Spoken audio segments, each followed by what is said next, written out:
வணக்கம். நான் தமிழன்பன். தமிழ்நாடு சட்டமன்ற தேர்தல் முடிவுகளில் எந்த கட்சிக்கும் அறுதி பெரும்பான்மை கிடைக்காததால் பல அரசியல் திருப்பங்கள் அடுத்தடுத்து நிகழும் என்று எதிர்பார்த்ததுதான். அதுபோல் இன்று ஒரு பெரிய திருப்பம் நிகழ்ந்திருக்கிறது. கடந்த 11 ஆண்டுகளாக திமுக கூட்டணியில் அங்கம் வகித்த காங்கிரஸ் கட்சி இன்று அந்த கூட்டணியிலிருந்து விலகி நடிகர் விஜய் கட்சிக்கு ஆதரவை தெரிவித்திருக்கிறது. தமிழ்நாடு காங்கிரஸ் கட்சி தேர்தல் நேரத்தில் திமுகவுடன் மிக கடுமையாக வாதம் செய்து கடந்த 2021 தேர்தலில் 25 தொகுதிகளில் போட்டியிட்ட அந்த கட்சி இப்பொழுது கூடுதலாக தொகுதிகள் கேட்டு பெற்று 28 தொகுதிகளில் போட்டியிட்டது. அவற்றில் 5 தொகுதிகளில் மட்டும் அவர்கள் வென்றார்கள். அதற்கு முன்பாக ஒரு மாநிலங்களவை உறுப்பினர் பதவியையும் திமுகவிடமிருந்து பெற்றுக்கொண்டார்கள். இதன் பின் தேர்தல் முடிவு வெளியான அடுத்த நாள், அதாவது மே 4ஆம் தேதி தேர்தல் முடிவு வந்தது. இன்று மே 6ஆம் தேதி. அடுத்த 2 நாட்களுக்குள் அவர்கள் திமுக கூட்டணியிலிருந்து விலகி விஜய்க்கு ஆதரவு தெரிவிக்க போய்விட்டார்கள். இது அரசியல் ரீதியாக பல விமர்சனங்களை அக்கட்சி மீது வைத்துக் கொண்டிருக்கிறது. பல தேர்தலில் காங்கிரஸ் தோல்வி அடைந்தாலும் காங்கிரசின் பக்கம் உறுதியாக நின்றார் திமுக தலைவர் மு.க. ஸ்டாலின். ஆனால் ஒரு தேர்தலில் அவர் தோல்வி அடைந்தவுடன் அவரை விட்டு ஓடி போய்விட்டது காங்கிரஸ் என்கிற விமர்சனங்கள் வந்து கொண்டிருக்கின்றன. அதே நேரம் திமுக அரசுக்கு பாஜக மறைமுகமாக காங்கிரஸ் கூட்டணியிலிருந்து வெளியே வந்து விடுங்கள் என்று அழுத்தம் கொடுத்ததாகவும், அதை அவர்கள் எப்பொழுதுமே ஏற்காமல் காங்கிரசுடன் தான் இருப்போம் என்று சொன்னதாலும் கூடுதல் நெருக்கடி கொடுத்தது என்று ஒரு கருத்து உண்டு. அது மட்டுமின்றி காங்கிரஸ் கூட்டணியில் காங்கிரஸ் தலைமையிலான இந்தியா கூட்டணி அமைவதில் பெரிய பங்கு வகித்தார் தமிழ்நாடு திமுக தலைவர் மு.க. ஸ்டாலின் அவர்கள். அதனாலும் அவருக்கு பாஜக தரப்பிலிருந்து மிக கடுமையான நெருக்கடிகள் கொடுக்கப்பட்டன என்பது கடந்த கால வரலாறாக இருக்கிறது. காங்கிரசுக்காக அவ்வளவு நெருக்கடிகளிலும் தாங்கிக் கொண்டு நின்ற திமுகவுக்கும் அதன் தலைவர் ஸ்டாலினுக்கும் இரண்டகம் செய்துவிட்டு காங்கிரஸ் விலகிவிட்டது என்கிற விமர்சனங்கள் வேகமாக வந்து கொண்டிருக்கின்றன. காங்கிரஸை பொறுத்தவரை தமிழ்நாட்டில் பாஜக எந்த வழியிலும் வந்துவிடக்கூடாது என்பதற்காக நாங்கள் விஜயை ஆதரிக்கிறோம் என்று சொல்லியிருக்கிறார்கள். அதோடு விஜயை ஆதரித்து கடிதம் கொடுத்துவிட்டு அவரை சந்தித்து கடிதம் கொடுத்துவிட்டு வந்தவுடன் அவர் காங்கிரஸ் மேலிட தொடர்பாளர் கொடுத்த பேட்டியில் அமைச்சரவையிலும் காங்கிரஸ் பங்கு பெறும் என்று அறிவித்திருக்கிறார். அப்படியானால் பல்லாண்டுகளுக்கு பிறகு தமிழ்நாட்டில் காங்கிரஸ் சார்பில் ஒரு அமைச்சர் வரப்போகிறார் என்று எடுத்துக்கொள்ளலாம். இன்னொரு பக்கம் அதே சமயம் இப்பொழுது 108 தொகுதிகளில் வென்றது விஜய் கட்சி. காங்கிரஸ் 5ஐயும் சேர்த்தால் 113 ஆகிறது.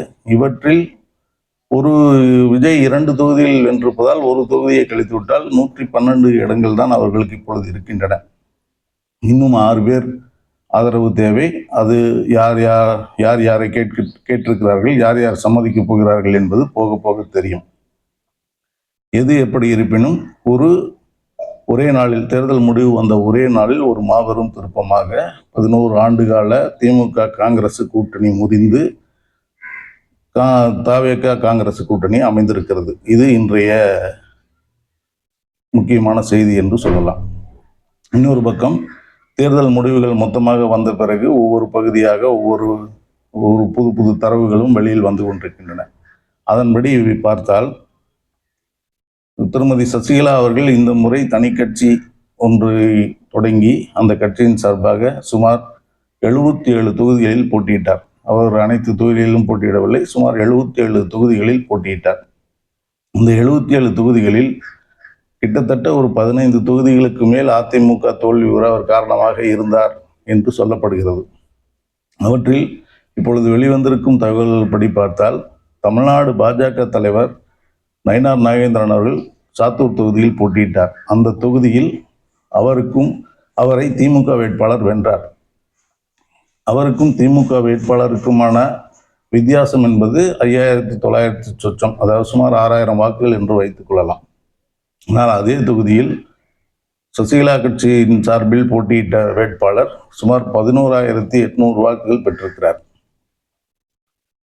இந்த 11,000 வாக்குகளும் அதிமுகவுக்கு போக வேண்டிய வாக்குகள். அதாவது அதிமுக கூட்டணியில் பாஜக நின்றிருப்பதால் அந்த நயினார் நாகேந்திரன் அவர்களுக்கு போக வேண்டிய வாக்குகள். அவர் அந்த 11,000 வாக்குகளையும் பெற்றிருந்தால் 6,000 வாக்குகள் வித்தியாசத்தில் தோல்வி அடைந்திருக்க வேண்டியதில்லை, 5,000 வாக்குகள் வித்தியாசத்தில் வெற்றி பெற்றிருப்பார்.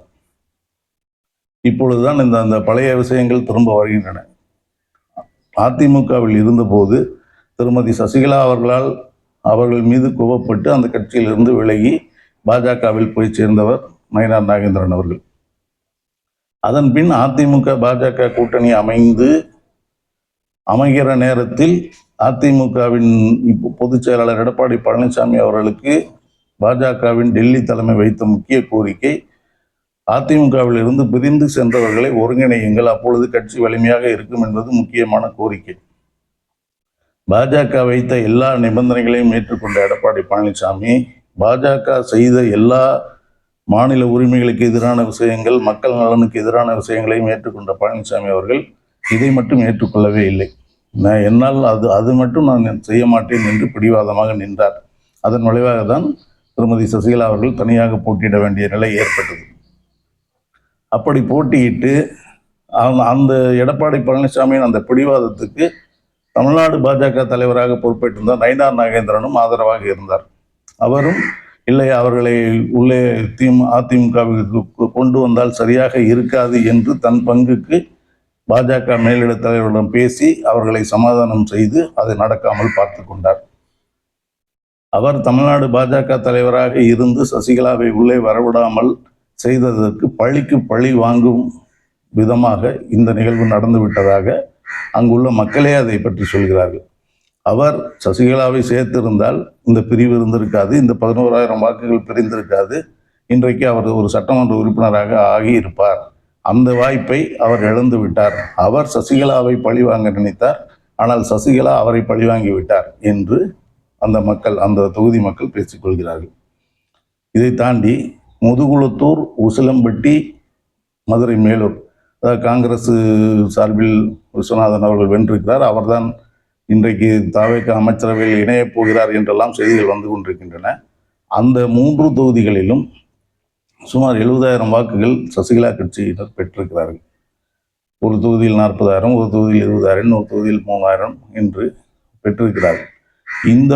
இந்த வாக்குகள் அந்த 3 தொகுதிகளிலும் அதிமுக வேட்பாளர்கள் தோல்வி அடைய காரணமாக இருந்திருக்கின்றன. இந்த வாக்குகள், அதாவது மதுரை மேலூர் தொகுதியில் சசிகலா கட்சி பெற்ற வாக்குகள் இருந்திருந்தால் அதிமுக வேட்பாளர் வென்றிருப்பார். ஆனால் அந்த வாக்குகள் பிரிந்ததால் அவர் அந்த தொகுதியில் 3ஆம் இடத்துக்கு தள்ளப்பட்டு விட்டார். காங்கிரஸ் வென்றது, விஜய் கட்சி 2ஆம் இடம், 3ஆம் இடம் அதிமுக என்று வந்துவிட்டது. அதே சசிகலா கட்சியினுடைய வாக்கும் அதிமுகவுக்கு சேர்ந்திருந்தால் அவர் 3ஆம் இடம் இல்லை, முதலிடம் பிடித்திருப்பார், வென்றிருப்பார் என்பது அந்த வாக்கு கணக்குகள் சொல்கின்றன. இது இப்பொழுது வெளியாகக்கூடிய ஒரு 4-5 தொகுதிகளை வைத்து நான் சொல்கிறேன். இன்னும் தரவுகள் வந்து கொண்டிருக்கின்றன. அது குறித்து ஆய்வுகளும் அது கணக்குகளும் போட்டுக்கொண்டே இருக்கின்றேன். அதை வர ஒவ்வொன்றாக நான் அதை உங்களுக்கு சொல்வேன். இப்பொழுது அதாவது இந்த அதிமுக என்பது வலிமையாக இருந்திருந்தால் இன்றைக்கு தமிழ்நாட்டில் விஜய் கட்சி வெற்றி பெற்றிருக்கவே முடியாது, இவ்வளவு பெரிய வெற்றியை பெற்றிருக்க முடியாது என்பது அரசியல் நோக்கர்களின் கருத்தாக இருக்கிறது. அது தேர்தல் முடிவுகளை பார்க்கும்போது கிட்டத்தட்ட அது சரியாகத்தான் இருக்கிறது. வாக்குகள் வித்தியாசங்களை பார்க்கும்போதும் அது பெரும்பாலான இடங்களில் அதிமுகவினர் திமுகவை எதிர்ப்பதற்கு அதிமுக, எடப்பாடி பழனிசாமி தலைமையிலான அதிமுக சரியாக இருக்காது, விஜய் தான் திமுகவை எதிர்ப்பதற்கு சரியான ஆள் என்று நம்பி அதிமுகவினர் பலரே விஜய்க்கு ஓட்டு போட்டார்கள் என்கிற கருத்தை உறுதிப்படுத்தும் விதமாக வாக்கு கணக்குகள் வந்து கொண்டிருக்கின்றன. ஆனால் அதே நேரம் இவர்கள் ஒருங்கிணைந்து நின்றிருந்தால் இன்றைக்கு அதிமுக ஆளுங்கட்சியாக ஆகியிருக்கும் என்பதும் அரசியல் நோக்கர்களின் கருத்தாக இருக்கிறது. இப்பொழுதும் கூட இந்த தேர்தலில் அதிமுக தனியாக 47 இடங்களில் வெற்றி பெற்றிருக்கிறது. இன்றைக்கு அதிமுகவின் புதிய சட்டமன்ற உறுப்பினர்கள் கூட்டத்தை அக்கட்சியின் பொதுச் செயலாளர் எடப்பாடி பழனிசாமி கூட்டியிருந்தார். அதை கடைசி நேரத்தில் ரத்து செய்துவிட்டார். அதற்கு காரணம், அதிமுகவுக்குள் மீண்டும் ஒரு கலகம் வெடித்திருக்கிறது. அதாவது விஜய் கட்சிக்கு நாம் ஆதரவு தெரிவிக்க வேண்டும் என்று அதிமுகவுக்கு ஒரு பெரிய கலவரம் பிடித்திருக்கிறது. விஜய் கட்சிக்கு ஆதரவு தெரிவிக்க வேண்டும் என்று சி.வி. சண்முகம், எஸ்.பி. வேலுமணி போன்ற முன்னாள் அமைச்சர்கள், முன்னணி தலைவர்களே விஜய் கட்சிக்கு நாம் ஆதரவு தெரிவித்து, அவரும் கூட்டணி அமைச்சரவையில் பங்கு என்று ஏற்கனவே சொல்லியிருக்கிறார். அது தொடர்பாக பேச்சுவார்த்தை நடத்தி ஒரு நல்ல துறைகளை பெற்றுக்கொண்டு நாமும் ஆட்சியில் பங்கு வகிப்போம் என்று எடப்பாடி பழனிசாமி அவர்களை வற்புறுத்துவதாக சொல்லப்படுகிறது. எடப்பாடி பழனிசாமி அவர்கள் அதற்கு உடன்வர மறுக்கிறார் என்றும் சொல்கிறார்கள். இதன் விளைவாக அவரை மீறிக்கொண்டு இந்த கட்சியில் இருந்து ஒரு பாதிக்கும் மேற்பட்ட சட்டமன்ற உறுப்பினர்களோடு ஒன்று தாவேகாவில் போய் சேருவது அல்லது தனி அணியாக செயல்பட்டு விஜய்க்கு ஆதரவு தெரிவிப்பது என்கிற முடிவை சி.வி. சண்முகம் போன்றோர் எடுத்து விட்டார்கள் என்றும், அதன் விளைவாகத்தான் இன்றைக்கு நடக்கவிருக்கின்ற சட்டமன்ற உறுப்பினர்கள் கூட்டத்தை எடப்பாடி பழனிசாமி அவர்கள் ரத்து செய்து விட்டார் என்றும் சொல்கிறார்கள். திரும்ப திரும்ப எடப்பாடி பழனிசாமி அவர்கள் தன்னை ஒரு வலிமை மிக்க தலைவராக கருதி கொண்டு செய்கிற செயல்கள் எல்லாமே அவருக்கு எதிராகவே போய் முடித்து கொண்டிருக்கின்றன என்பதற்கு இதுவும் ஒரு சான்று. அவர் தன்னை ஒரு எம்ஜிஆராகவும் தன்னை ஒரு ஜெயலலிதாகவும் நினைத்து கொண்டு அதிமுக என்னுடைய அதிமுக என்று பேசிக்கொண்டு அவர் செய்த செயல்கள் தான் அதிமுகவை இந்த சட்டமன்ற தேர்தலில் இவ்வளவு பெரிய தோல்விக்கு கொண்டு சென்றிருக்கிறது என்று தெரிந்த பின்பும் இப்பொழுதும் அவருடைய ஆளுமை திறன் அவருக்கு அனைவரும் கட்டுப்படுவார்கள் என்கிற பிம்பத்தை ஒரே நாளில் அந்த கட்சியினர் உடைத்திருந்திருக்கிறார்கள். முதல் கூட்டத்தையே அவர் புதிதாக பொறுப்பேற்ற 47 சட்டமன்ற உறுப்பினர்களின் கூட்டம் இன்று நடைபெறும் என்று அறிவித்து அந்த முதல் கூட்டத்தையே நடத்த முடியாத நிலைக்கு அவர் போயிருக்கிறார் என்றால் அந்த கட்சிக்குள் அவ்வளவு குழப்பம் இருக்கிறது. அதாவது எடப்பாடி பழனிசாமி அவர்களின் தலைமையை யாரும் மதிக்கவில்லை என்பதன் வெளிப்பாடுதான் இது என்பது ஒரு சாதாரண மக்களுக்கும் புரிகிற ஒரு விஷயமாக இருக்கிறது. இப்பொழுதும் இந்த நிலையிலும் அதிமுக தொண்டர்கள் ஒரு தீவிர பழைய அதிமுக தொண்டரோடு இன்று பேசி கொண்டிருந்த போது அவர் சொன்னது அதுதான். இப்பொழுதும் காலம் கெட்டுவிடவில்லை. திரும்பவும் சசிகலா அவர்கள், டிடிவி தினகரன் அவர்கள் இப்பொழுதே கூட்டணியில் இருக்கிறார். இவர்களை ஒருங்கிணைத்து அதிமுகவை வலிமையான இயக்கமாக மாற்றுவதற்கு நான் தயாராக இருக்கிறேன் என்று எடப்பாடி பழனிசாமி அறிவித்து அதை செய்வாரானால் வருகிற அடுத்து நடக்கின்ற உள்ளாட்சி தேர்தல்கள், நாடாளுமன்ற தேர்தல் உட்பட அனைத்திலும் அதிமுக மீண்டும் பழைய வலிமையை பெறும். அதை விடுத்து நான் தான் தலைவர் என்று எடப்பாடி பழனிசாமி இருந்தால் மேற்கொண்டு அவருக்கு சோதனைகளும் தோல்விகளும் தான் வந்து கொண்டிருக்கும். இந்த மாபெரும் இயக்கம் கொஞ்சம் கொஞ்சமாக கரைந்து போய்விடும் என்று அவர் வேதனைப்பட்டு சொல்கிறார். இதை எடப்பாடி பழனிசாமி அவர்கள் புரிந்து கொள்வாரா மாட்டாரா என்பது போக போக தெரியும். எது எப்படி இருப்பினும் சசிகலா அவர்கள் ஒதுங்கி இருந்தவரை அதிமுக சுமூகமாக போய்கொண்டிருந்தது. இப்பொழுது சசிகலா அவர்கள் களத்துக்கு வந்திருக்கிறார். வந்தவுடனேயே ஒரு முக்கியமான பாஜக தலைவர், தமிழ்நாடு பாஜக தலைவருடைய தோல்விக்கும் காரணமாக இருந்ததோடு ஒரு 10க்கும் மேற்பட்ட தொகுதியில் அதிமுக வேட்பாளர்களின் தோல்விக்கு காரணமாக இருந்திருக்கிறார். இது காலப்போக்கில் அவருக்கு இன்னும் கூடுதலான மதிப்பையும் அதிமுகவுக்கு, அதாவது எடப்பாடி பழனிசாமி தலைமையிலான அதிமுகவுக்கும் மேற்கொண்டு பலவீனத்தையும் ஏற்படுத்தும் என்பதுதான் அங்குள்ள மக்களின் கருத்தாக இருக்கிறது.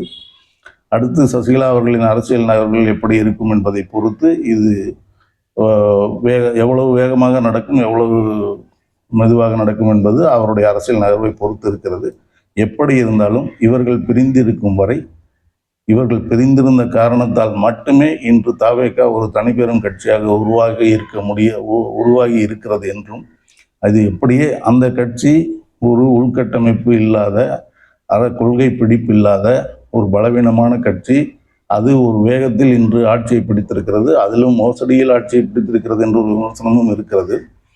தேர்தல் முறையாக நடந்து ஆட்சியை பிடித்திருந்தாலும் கூட அது அதிமுகவின் பலவீனத்தால் அந்த கட்சி கிடைத்த வெற்றி என்பதுதான் பொதுவான கருத்தாக இருக்கிறது. இப்பொழுதும் அதிமுக எடப்பாடி பழனிசாமி அவர்கள் திருமதி சசிகலா அவர்களை சந்தித்து கட்சியை ஒருங்கிணைக்க முயலவில்லை என்றால் மேற்கொண்டு இது பலவீனமாகி கொண்டிருக்கும். அடுத்து வரும் நாட்களில் தேர்தல்களில் திமுக வெர்சஸ் தாவேகா, அதாவது விஜய் சொன்ன மாதிரி 2 பேருக்குத்தான் போட்டி என்ற மாதிரி திமுகவும் தாவேகாவும் தமிழ்நாட்டில் பெரிய கட்சிகளாக இருக்கும். அதிமுக கரைந்து போய்விடும் என்பதுதான் யதார்த்தம். இதை புரிந்து அவர் நடந்து கொள்ள வேண்டும் என்பது அதிமுக தொண்டர்களின் எதிர்பார்ப்பாக இருக்கிறது. அந்த கருத்தை உங்களுக்கு பதிவு செய்து விடைபெறுகிறேன். நன்றி, வணக்கம்.